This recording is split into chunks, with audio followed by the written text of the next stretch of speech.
after that and Nature paper, we then reinforced it. I make a presentation at the European Conference at Karlsruhe, and that particular paper emphasized the problem of the intermittency of renewables. Now, we need to reach recent times, that's to say 2015 onwards.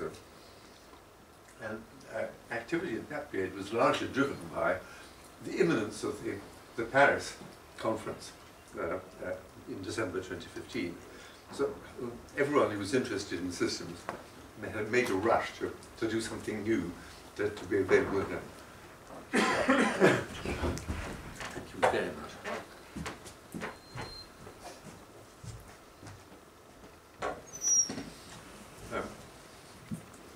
And in particular,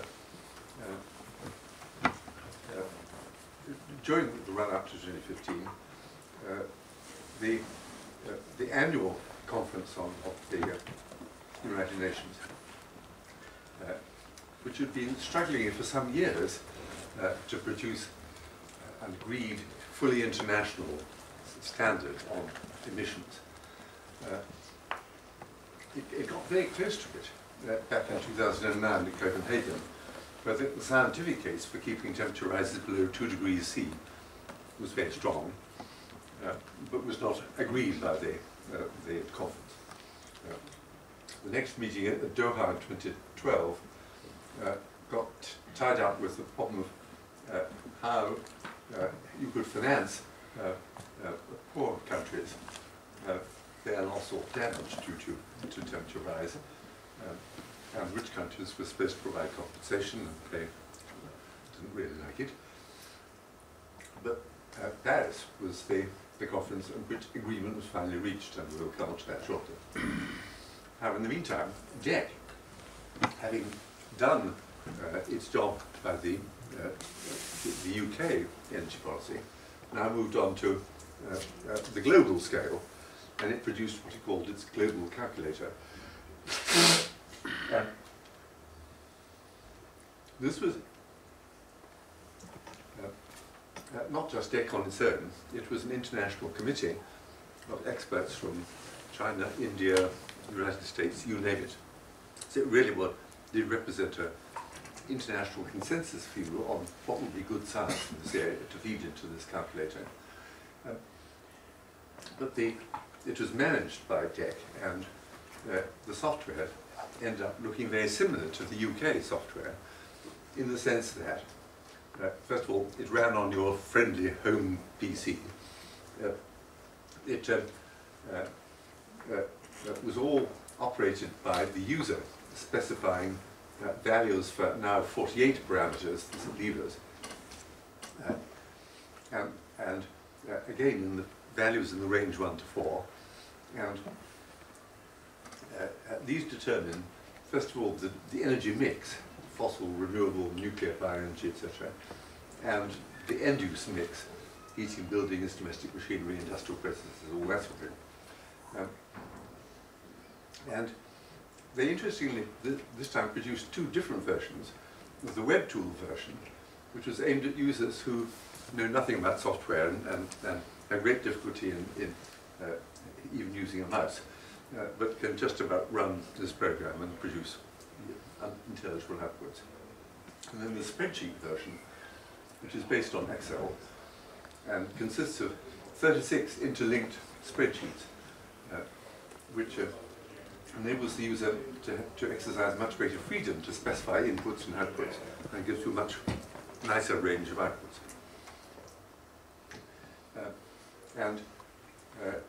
The easy part of its calculations, most easy part, is the part that calculates what the user's chosen pathway does in terms of emissions. And it calculates the total emissions of carbon dioxide equivalent, let's say, including methane and N2O and so on, up to the year 2100, and then uses that figure to calculate the temperature rise using a cunning algorithm based upon the latest IPCC information, but it's so cunning that I'm totally unable to understand it. They admit that it's not terribly accurate and lead to a quite wide range of possible temperature rises, but with a mean value. So they then made this available to users all over the world. And to my great delight, no less than 20 different organizations produced their own preferred pathway, which DEC, very nobly, made available to the user as part of the spreadsheet suite, so that you can simply pull down what the Friends of the Earth think on one hand and what the World Nuclear Association think on the other, and compare and contrast their results. And we thought that was a very good idea. So we produced a paper in which we took 3 example pathways, one of which is the high nuclear one, and there was no difficulty in choosing that because there was only one organization which produced a really high nuclear pathway, which was the World Nuclear Association, but we produced 2 versions, but this is their Allegro version. It's the one introducing nuclear as fast as they think plausible. One was the high renewable one, which I chose Climact, which is the only NGO which produced a really low nuclear pathway. It still had low cumulative emissions. And then a nice intermediate one, ICET, which is a reasonable compromise with a mixture of nuclear, renewables, and abated fossil fuel, with plenty of carbon capture and storage. So, when we ran all those through, that's just to show you what the web site version of the thing looks like. You're presented with a screen looking like this. And the bottom half of the screen is the way in which you set all these parameters, and you just toggle on this until you get your chosen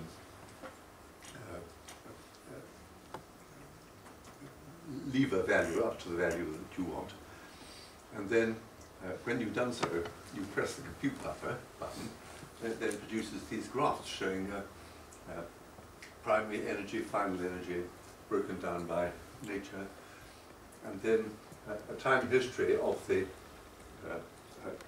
global gas emissions, and then their best estimate of what the global temperature rise resulting, with some error bars on it, because it's just rather a fuzzy design. And they also produce something I really love. It's called a Sankey diagram. Those who haven't seen a Sankey diagram before, it's really very clever. On the left are the energy inputs. On the right are the end uses. And in between the two are the pathways that the energy uses to flow from the left to the right. But each pathway has a thickness which is proportional to the amount of energy flowing. So you can see at a glance where all the energy is coming from and where it's going to, and, importantly, where the losses are coming from. And that was initially available in the Pathways to 2050 software, but it's still available in the global software. It's just that the scale has changed to it, because we're now talking about exajoules per year, because as the flows. Anyhow, with that as a nice sort of input, here are the outputs you get. For the high renewable pathway, and maddeningly, because they think in terms of exajoules, I've left them in there. I'd much rather convert them to equivalent annual gigawatts, but you'll see that this high nuclear pathway has about 20% of nuclear, still has 32% of renewables, 37% of entirely carbon capture and storage fossil fuel, 11% of biomass, and 36% of losses, fairly normal. And then, down the bottom line, the emissions. First of all, gigatons of carbon-2 equivalent, 22 gigatons per year in that case, and cumulative to 2100, 3003 gigatons. The high renewables one, slightly less CO2 per year and slightly less in the cumulative, and the intermediate, slightly more, slightly less. So the net temperature rise, taking the average of that rather broad line, 2.45 degrees there, 2.15, 2.1 there. So none of them quite achieve the Paris design limit, but they're within shouting distance of it. And in the course of our work, we've come across quite a lot of things that aren't quite right with the DECC global calculator. As a for instance of which, if you take a look at the total energy inputs, 652 exajoules, energy outputs 640. There's a discrepancy of 12 exajoules. Now that's not a very large discrepancy, but calculations like this ought to have perfect energy balance. Energy in should equal energy out. So there's something not quite right with the calculation. And you will see there are similar discrepancies to the other two pathways. So I think what we conclude from that is that this rather imperfect tool, but nevertheless a global tool which goes into a lot of detail about the whole transport system, about the whole carbon capture and storage system and so on, comes up with figures which show that a temperature rise of the order of 2 degrees looks like being achievable. But it's when you come to look at how they do the achieving, no, I don't give that. When you leave, do please take away a copy of the report, because in that you will find the thing I really like about this report. It's got lots of numbers in it. And it's part of my doctrine is that energy policy is an essentially numerous activity. And if you try to think you can do something about it without talking about the numbers, you're probably talking nonsense. Now, here, for example, is a table showing the lever choices for all the 26 examples provided in them. So there's about 1,000 numbers in there for a start, and so on. So that at least means that for those who understand numbers, they're all there and you can look at them and you can decide whether you like them or not. I had an amusing encounter with the previous Minister of DECC, Ed Davey, who came to Oxford to give a lecture on UK energy policy. And he talked with great conviction for about an hour, at the end of which I said, thank you, I'd find it a very interesting talk, but I was amazed that he hadn't mentioned a single number at any stage. He said, oh no, of course not. I found that if you talk to the general public about energy and you mention a number, their eyes just glaze over. So, how you explain to the public a subject where their eyes glaze over before they've even looked at the numbers, I don't know. So,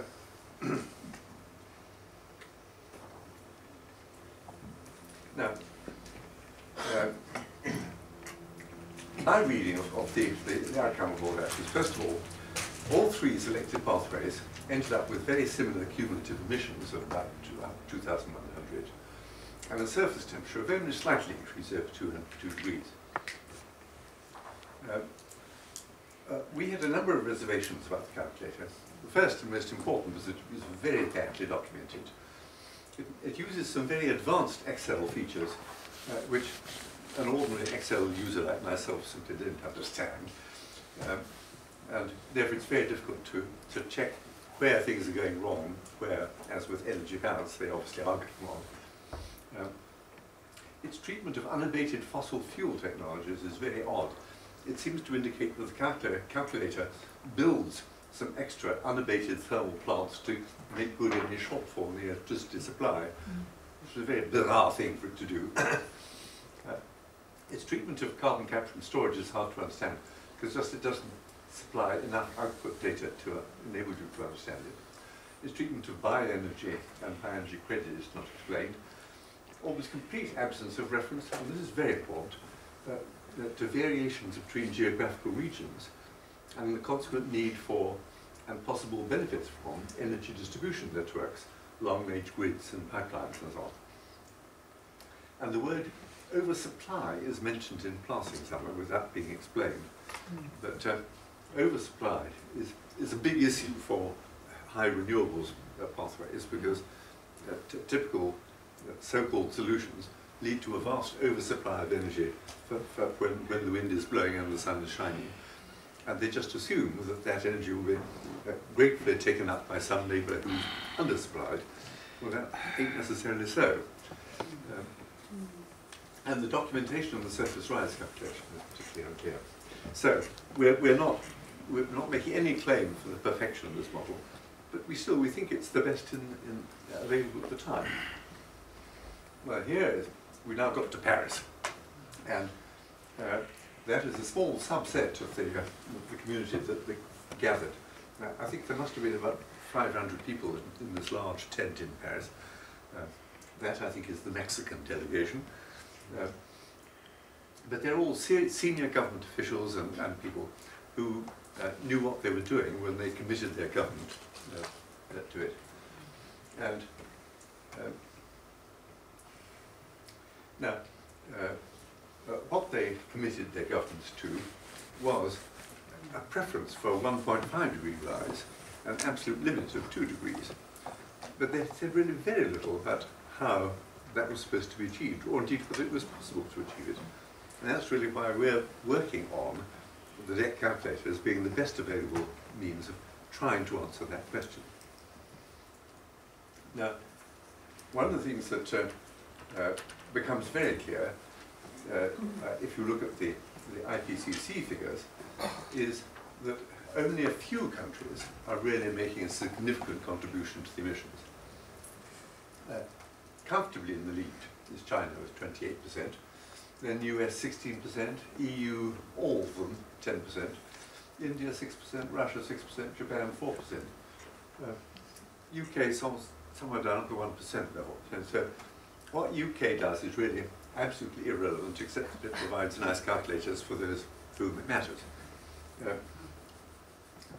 China and India, between them, either are very large now or threaten to become very large as their very large populations start to actually get the same per capita consumption as the advanced nations.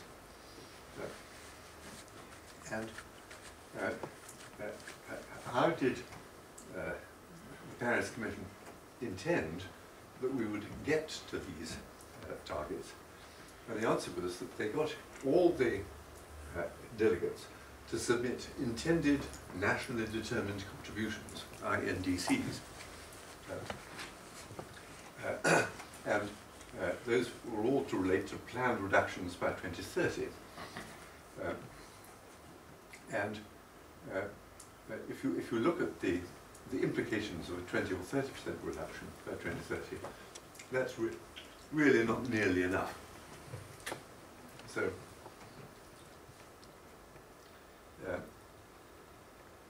if you now look just at the DEC example pathways to see whether there's anything better than the 3 that we've chosen, here are a few of the relevant figures. The temperature rise estimates range from less than 1 degree to over 6 degrees. And only 4 lie below 2 degrees. So the task of finding pathways which meet the Paris targets are almost certainly very demanding. And if you look at what the various lever choices made to get down to those, or something like those figures, there were various ingredients people proposed. reduced energy demand, better demand management, increased electrification, less travel. Energy efficient measures in industry and the home. Replacement of high emission sources by low carbon, renewables, nuclear, biomass, CCS, and improvements in the energy system. Much more substantial storage, smart meters, improved interconnectors, reduced losses. And only some of those can be implemented within the debt calculator at the moment. And certainly those we've seen don't quite get there. Now, at one stage we thought that was just because the people who designed those 26 pathways hadn't really done a thorough job on exploring what they could do by fine-tuning all their levers.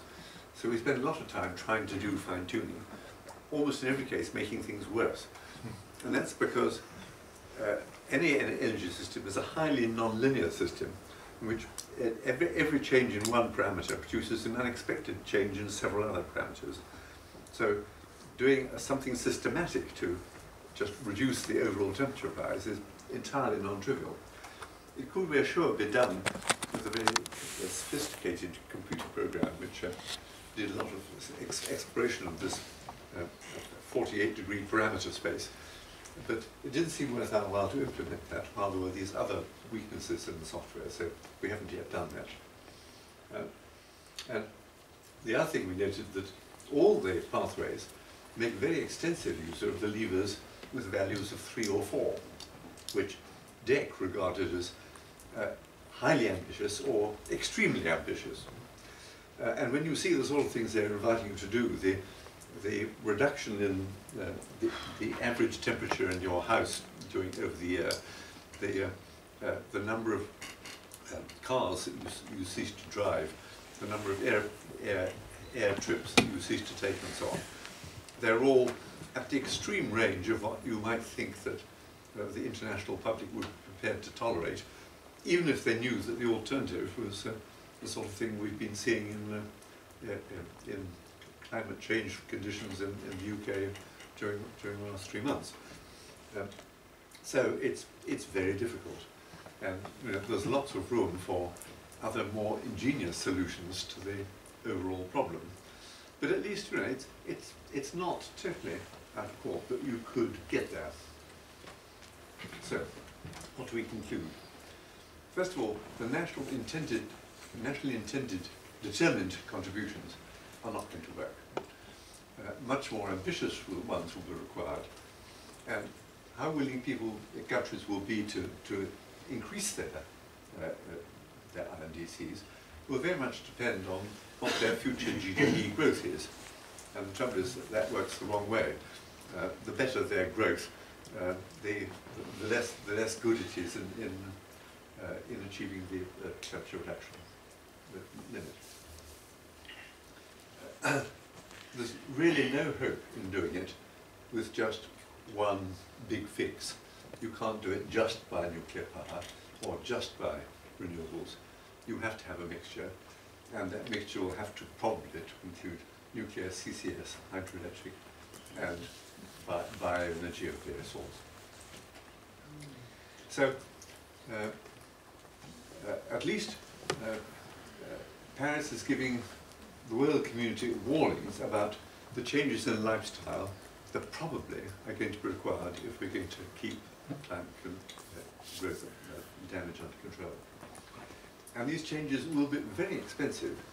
They're not necessarily as expensive as the consequences of failing to meet the targets. And that's something that's worth taking into the calculation. And most of the measures that may be required involve some limitation on personal freedom, like the temperature of your thermostat or the amount of air travel you do. And there's a debate to be had on what is the limit to the degree in which you can impose those sorts of choices on other people. And there's certainly a need for a debate about who should bear all the costs involved. And that was addressed in Paris, but with rather a lot of fudges, and remains to be seen whether those fudges are going to stick. At which point, thank you very much.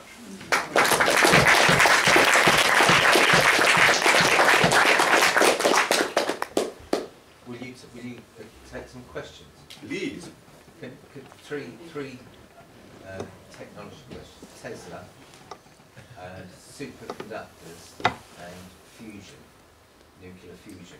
Can you just comment on any or all of those? Sure. Well, let me take fusion first, as I happen to have spent 20 years of my life working on fusion. I know something about it. Result. And the reason why I got out was I didn't think commercial fusion was going to happen in my lifetime. And that remains my view. That's not the full answer, because my lifetime does not last to 2050. But nevertheless, I think if we have one commercial fusion reactor working by 2050, we'd have done extraordinarily well. And I think by the time fusion is making a significant contribution globally, we're talking about 2019. So it's really, it's the next century after us is going to be the real beneficiary. That's not to say I don't think it's going to work. I think it will, but it's just not going to happen as quickly as one might wish. And it may never be as economic as sensibly run fission. So that's interconnectors. Yes, that's certainly important, but they're quite expensive, and you only use them quite a small fraction of the time. So the expense has to be shared, has to be multiplied by a factor of the usage of the interconnector. So although they make very good sense for connecting to a power plant which is 50 miles away, no problem. 500 miles, a bit iffy. 2,000 miles doesn't seem a terribly clever idea. And that's rather independent of what interconnector technology you used. It's really just that any interconnector that carries gigawatts is a rather large chunk of metal and just costs you. And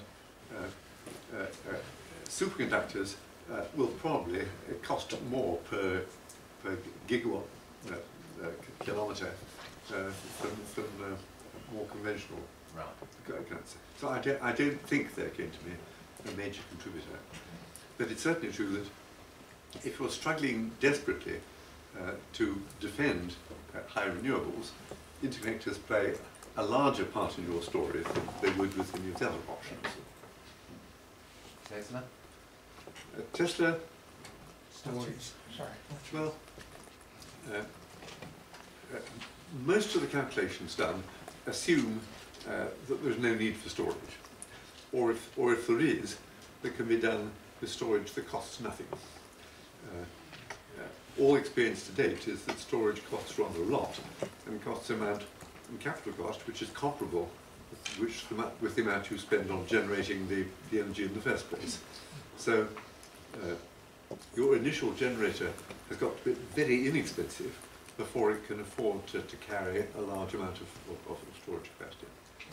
But it could make a big difference for road transport. That's true. Yes. Yes. Yes. Yeah, I have two questions. The first,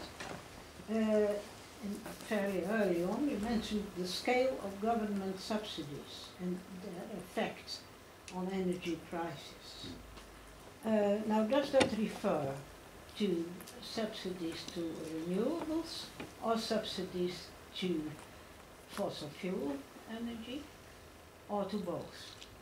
Well, the figures we've got come from, there are two main reports that we've been drawing on. The most important of those is the one by the German group, Pozo et al. And they will give you the precise details of what the components of their analysis are. But I think in principle they cover everything. Yeah, because the fossil fuels are much more subsidized, much higher subsidy than the renewables. Well, and people don't know that. Yeah, well, I think the difficulty is that some subsidies are more visible than others. And I think the people who research this subject try to get behind what is easily invisible and what is not, to arrive at what is the truth. Now, there's always room for questions as to what is the truth, but I think that I think you shouldn't take it for granted that your favourite source is uniquely better than others. And the other question is about their global program. Now, does that allow for storage? I think the answer is it's so far not, but Yeah. that's because storage is economically is a bad option for most purposes most of the time. But not for if you need energy at night. Well, yes, but mostly local storage per gigawatt hour stored is much more expensive than non-local, like community storage. But at the moment, it just gets lost if you have too much. Well, you don't have. You can install batteries if you feel so inclined. But most people don't, because they do the sums and find that even batteries are not very cost effective as a means of storing. Yeah, and it doesn't allow for the high energy use is during the day. Which time of Yes, the and night. the very variable amount during the day. So it's Not that much at night. no. So it seemed, well, there's the first program, which we were here 3 years ago, thank you, and then the first program was made available. It seemed that it was skewed towards nuclear. So we didn't try to. Yeah, well, as I say, one has to be quite careful at how one compares like with like. You want total gigawatt hours stored and total costs of all sorts before you can come up with a sensible answer.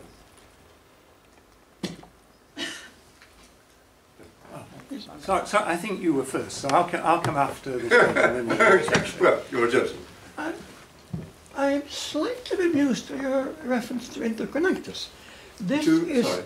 your reference to the cost of interconnectors and its relation, of course, with overcapacity. This is a 2013 translation of a 2005 German thesis. Already then, this fellow picked up the fact that the interconnection between the Baltic coast of Germany and pumped storage in Norway, which at that stage was the one reasonably cost-effective means to store energy, was having a significant improvement on the cost-effectiveness of wind power on the Baltic coast in Germany.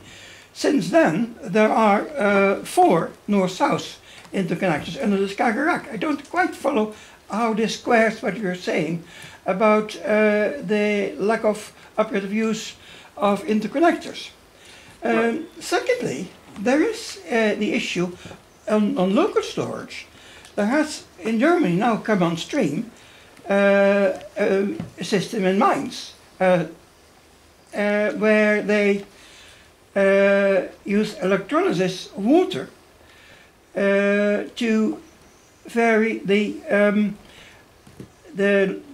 immediate discrepancy between local supply and demand.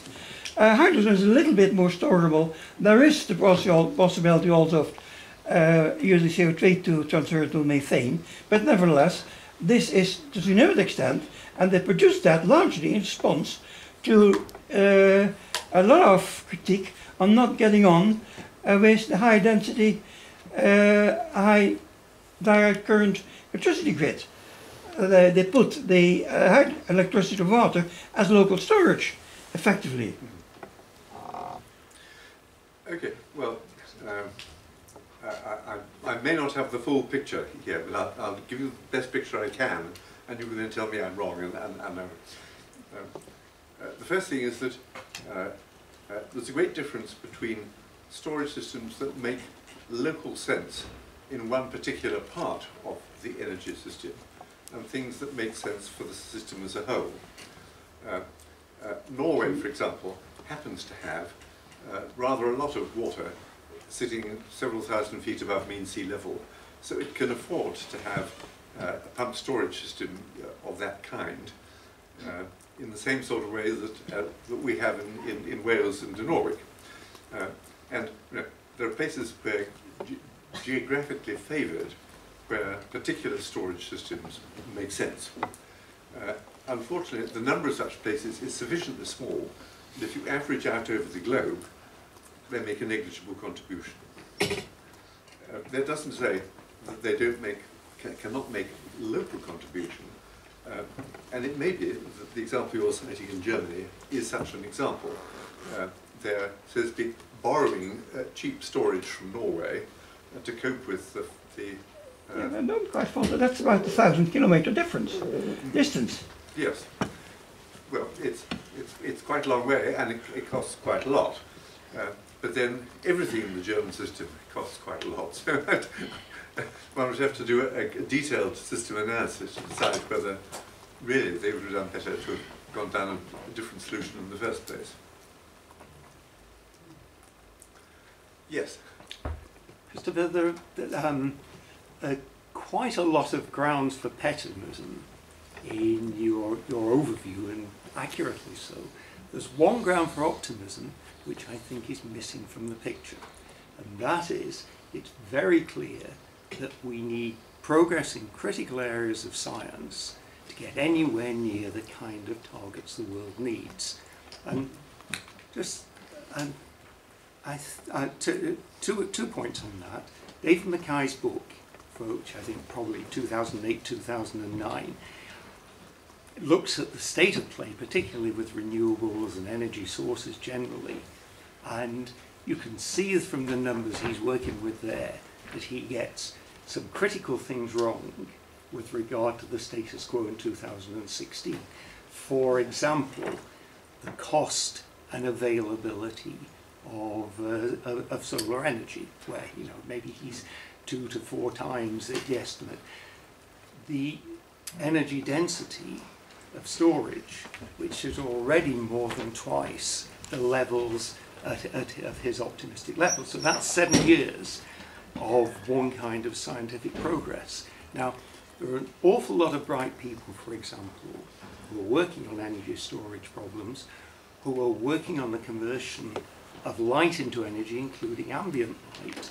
And what that is going to do, if it's at all successful, is bring down the cost of light-driven electricity by maybe 1, even 2 orders of magnitude over the next 15 years. And you can see the trickle down and the likelihood that there'll be breakthroughs. So I think what we'll be talking about in 2025 will be very different from what's on the map now. Yes, I'm certainly not going to just say that's obviously wrong. But I think it's also worth remembering that to every over-pessimistic estimate, if you look back in history, there are lots of over-optimistic ones. And one has to strike a middle way. That's not always easy. I think on electricity storage, although, as you say, there have been a lot of terribly intelligent people working on it, the rate of progress has not been that impressive. And it's particularly not been that impressive when you look at storage, which is up at the gigawatt hour level. Large scale level, yeah. Moritz. Well, I've got 2 comments. One in terms of the projection of what's happened to the energy. If you go 10 years back, everyone ridiculed Greenpeace for their optimistic projection of solar and renewables. And if you plot it out, basically the trend quite closely followed the predictions of Greenpeace, which were at that point considered way too optimistic. So Yeah. I think there's quite a big optimism that in 5 to 10 years the cost will be so far down that the installation of renewables will just be economically the only option. And if you look what Google and large energy-intensive companies around the world are doing, they're heavily going into renewables to hedge their risk for the unknown energy crisis. This is the one thing. So I think I share the optimism that there are more technologies coming out which we don't even know that will cut into the large-scale utility approach for providing energy. And the other one is in terms of storage. I think there's also kind of a paradigm change happening right now, because it's getting high-tech, I would say. With learning curves, you can look at the costs and all the key parameters of battery on the conventional lithium-ion battery technology over the last 5 to 10 years. And you can draw a straight line and you can extrapolate that the cost will continue coming further down by simply being on the learning curve. And being a factor 2 to 5 away from being economically viable is something that will be reached as it's within probably 3 to 5 years. So continuing exponential growth, exponential dropping cost gives a linear decrease in time. So I think there's a lot happening that will change how the energy system will look like in the future. Yes, I'm inclined to take a small bet with you on that subject, but I certainly don't exclude that.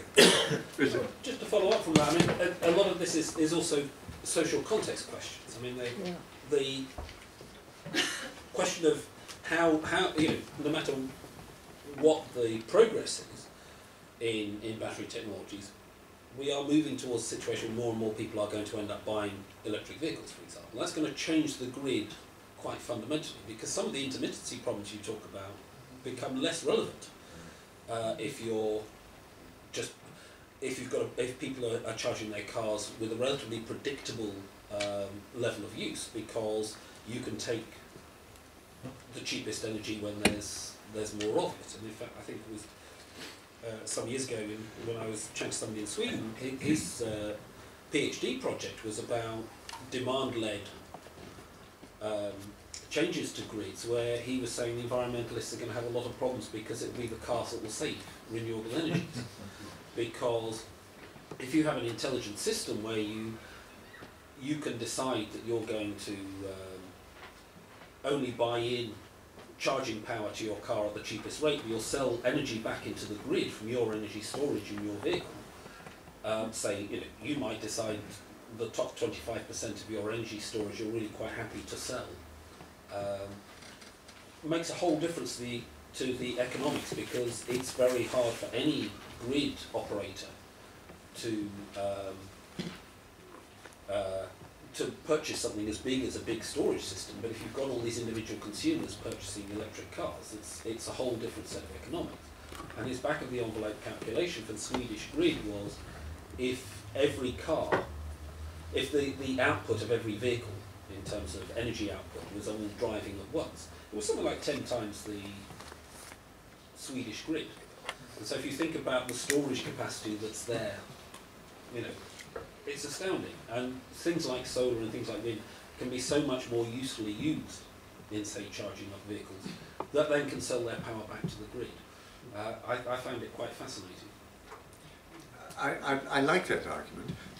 I think one needs to set against that certain measures of consumer resistance. To take an analogy, an imperfect one, but for a long time it's been rather obvious that it's worth spending money on insulating your home better. But governments have great difficulty in persuading people to take up grants to do just that. And that's because there are lots of temporary inconveniences in making a change in your personal energy system. And so that things that you and I might think could perfectly well be done tomorrow, or if, at worst the day after, may take months or even years before people get around to it. And if they don't get around to it, then they don't enter into the global statistics. Yes? Sorry, do you mean me? Okay, I've got a... No, okay. I had a comment and I'm trying to stretch into a question. This is a historical point, you quite rightly paid tribute to Tony Blair. But surprisingly, before that, surprisingly, Margaret Thatcher at one point suddenly came out strongly with action on climate change. She backed away, frankly, doing it about it, but she was the most strictly sound of function. Second one, are we prepared, or are you aware, the actual, not only indifference, but opposition to this? There are large parts of the American political life where you cannot talk about action on climate change. I've seen some figures on it, and I don't have them with me. on the American Organization for Transparency in Politics. And it goes to the members of the Senate Committee on Environment and Energy and the equivalent House of Representatives Committee. Every single member has received substantial campaign contributions from the oil industry and coal industry. I was going to make another point about house and home insulation, but that's already been made. But having followed this whole process from the Rio Earth Summit, as it was called, for all these this and that, I think that's very, very cynical, which is frankly very unhappy, because it's not my nature to be cynical. Is there any evidence that any country has actually adopted an energy policy that will favour for any reason other than national self-interest, and it's really therefore proposed to impose on its people the kind of changes in lifestyle you're talking about? It seems to be countries only acting in terms of what is profitable for them. Well, it depends how you define it. Germany would probably be the largest example. It's made a really radical change in its energy policy over the Energiewende policy, over a single event, let's say Chernobyl, and did it within months, and took decisions which certainly in the short run were not to their economic advantage. But they were downwind. Sorry? They were downwind from Chernobyl. Yes, but I'm sorry, I'm sorry, Fukushima. But then, whichever nuclear disaster, it was sufficiently far away that the actual radiation hazard to the citizens of Germany was quite negligible. But shouldn't we mention China at the moment?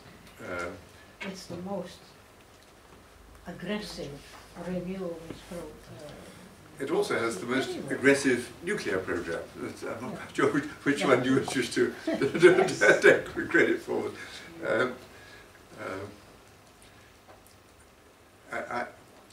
I'm not going to say that national self-interest does not play a large part in these things generally, but I think that the international community is moving in the direction of allowing national interest to be merged into regional interest. You may not like what the EU is doing, but it's trying to introduce an EU-wide energy policy, which some countries don't particularly like, but they've gone along with it to be communautaire. And I think there's going to be some of that. Whether there's going to be enough of it is quite another matter. Yes, sir. My name is Glissen Marathi. I work in geostrategy, so my point follows on very well from the last gentleman's comment. I feel that the energy scene myself reminds me a little bit of the biblical story of the Tower of Babel. There's a miscommunication, I think, between fundamentally different players in the game. On the one hand, we have business and commerce, whose main mantra is exponential growth with limited resources, which at best is probably a fallacy, but at worst is completely mad to actually take on as something serious. And on the other hand, we have international relations, so international organizations and governments, which on the surface work together, i.e. the Paris Summit. On the other hand, they work in working against each other in other fields. So that's something that I don't think will ever work properly. I think in my own personal view and what I've done, energy production is not a public good, but it's more like a tool of geostrategic power. So international governments and international organizations will seem to work together, but as the gentleman said very amply, they have their own self-interests. If you agree with this, I would like to know if you do agree with this, and if so, how can we find a common language amongst businesses and governments to work together? My hunch is it's a bit of both, and all countries have a certain level of self-interest, and their population expect their leaders to pursue that self-interest and vote them out if they don't. On the other hand, large fractions of a lot of national populations are interested in a larger good and are prepared to put up with a certain amount of inconvenience or even sacrifice in order to contribute to that general good. So it's rather horses for courses, and it depends on all sorts of things. Yes, sir. Yes, I have 2 points to raise. First of all, you made a strong comment about the importance of energy policy is only sensible if you include numbers in it. And I agree that's right in some ways, but it depends on how reliable and how useful the numbers are that you actually use. And I just wonder, in terms of the models that you looked at, how did you put in any realistic numbers, first of all, for the greenhouse gas emissions from the nuclear fuel cycle?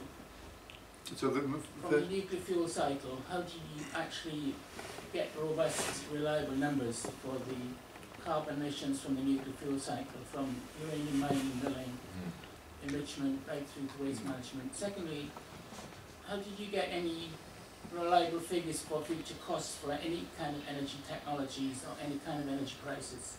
It seems to me that that's at best an educated guess, and it can give you misleading precision when you start projecting things. One kind of thing you can suggest that would happen is, for instance, that if you included in the nuclear costs, that based on history so far, that by 2050 there would be at least another 2 major nuclear accidents somewhere on the planet, which would definitely add very significant costs to the countries who suffer from it, but would also have huge economic knock-on costs to the nuclear power manufacturers and generators. And how do you put a useful number on that when you're trying to put numbers into a calculator to calculate useful future costs? I don't know how you do that, but it seems to me that unless you've got some kind of way of doing that, you can't have proper comparable numbers. My second point is to do with Pugwash including nuclear and NUIT scenarios. I don't understand why an organisation has spent nearly 60 years of its existence trying to stop a world blowing itself up with nuclear weapons, looking at an energy technology that at the moment is looking increasingly very insecure terrorist threats, inevitably produces nuclear explosives as part of its ordinary operation, and has no way of managing the huge stockpiles of its radioactive waste outputs, many of which include substantial quantities of fissile materials, which again, if it's in the wrong hands, would cause catastrophe. I don't understand why Pugwash has not dug into its assessment a nuclear security calculation and worked out whether or not there's any meaningful way of including nuclear in any scenario, whatever, because of the additional consequences in terms of nuclear insecurity that nuclear brings us against any other form of fuel source. Okay. You put in so many points there to know what to take in which order. First of all, generally you said you have taken. In fact, we've been very careful. We've only taken figures from the DEC model. So if the figures are wrong, in first approximation, it's DEC's problem, not Pugwash's. That's obviously only partially true, because we would not be taking DEC's model if we did not think they had been rather carefully researched and that they represented a good middle-of-the-road view on the things that they're reporting on.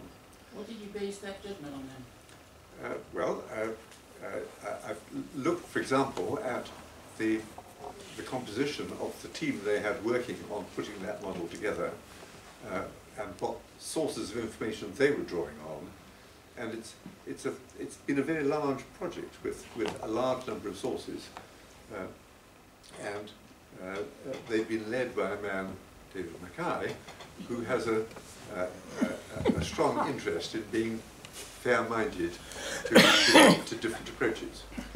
Now, and there's nothing else. There's no other software. There's nothing else. Yes. And there's nothing else. That's right. I read Mackay's book, and I read his section on nuclear, which is something I know about. It was shocking. I mean, it was a really bad chapter and had so many problems in it. You know, if that's the quality of his work in one energy sector, I don't know enough about the others, and I would really have a problem with Mackay's work at all. Well, one has to take one problem at a time. our immediate problem was to find any piece of software which would give reasonably comparable figures for different ways of doing things. And as Ian has just said, I don't think there's any other bit of software that is offering anything like that. So we've taken what's available. The second thing is, I think their approach is broadly a scientific one, in the sense that most of the numbers in their code get sourced to a proper peer-reviewed journal article. So they're not random pieces of information. They may be incomplete. They may be missing out some important point, such as the ones that you've been drawing attention to. And I've no doubt that 20 years from now, there will be other much better models that do a better job.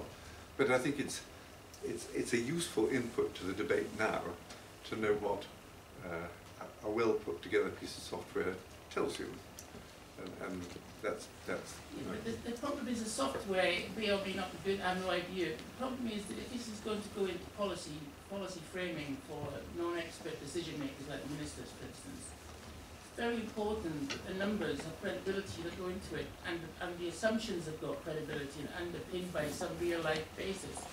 My experience of working with DEC officials on nuclear is they're all fantasy stuff to put into it. Yeah. Okay, well, we can continue this discussion over drinks after time. It's a very good point, and I'm not denying it at all.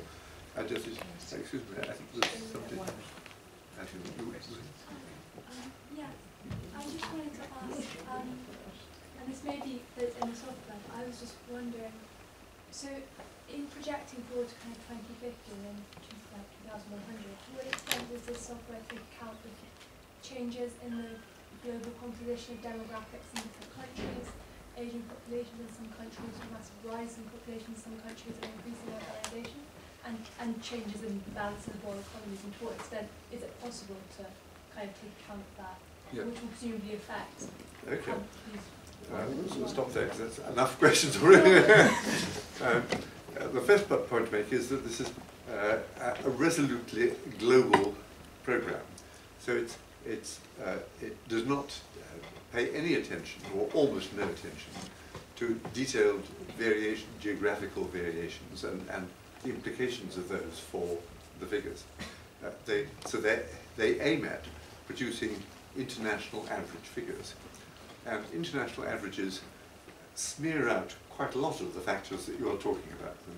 And so that instead of talking about growth in population in Sierra Leone, you talk about the growth in the global population, which is subject to a much more systematic trend than perhaps Sierra Leone.